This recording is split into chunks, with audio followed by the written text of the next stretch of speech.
അസ്സലാമു അലൈക്കും വറഹ്മത്തുള്ളാഹി വബറകാതുഹു. പരിശുദ്ധമായ അള്ളാഹുവിൻ്റെ ഭവനം. ഏതായാലും അതിൻ്റെ മുറ്റത്ത് നിന്നിട്ട് എനിക്ക് പ്രത്യേകമായിട്ട് നിങ്ങളോടൊക്കെ ഒരു കാര്യം പറയാനുള്ളത്.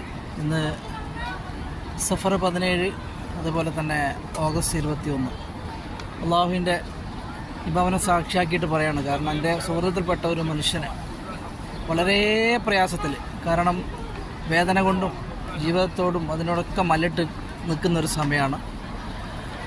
കാരണം ശരീരമാകെ പൊള്ളലേറ്റുകൊണ്ട് ഒരു രോഗിയും കൂടിയാണ് മൂപ്പര്, ഒരു അവസ്മാര രോഗിയാണ് മൂപ്പര്. അങ്ങനെ കോഴിക്കോട് മിംസ് ഹോസ്പിറ്റലിലുള്ളത് വിവരമായിട്ട് അറിഞ്ഞത്.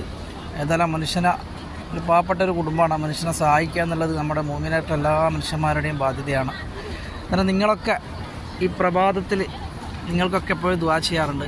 അതിലെ മനുഷ്യനും കൂടി ഞാൻ ദുആ ചെയ്യുകയാണ്. നമ്മുടെ മാതാപിതാക്കളും മക്കളിലൊക്കെ അള്ളാഹു അനുഗ്രഹങ്ങൾ വർഷം കൊടുക്കട്ടെ. ഞാൻ അക്കൗണ്ട് നമ്പർ ഇവിടെ വെക്കുന്നുണ്ട്. നിങ്ങൾ കഴിയുമെങ്കിൽ അതിലേക്ക് എന്തെങ്കിലും ഒരു സമാഹരണം നടത്തി വിജയിപ്പിക്കും.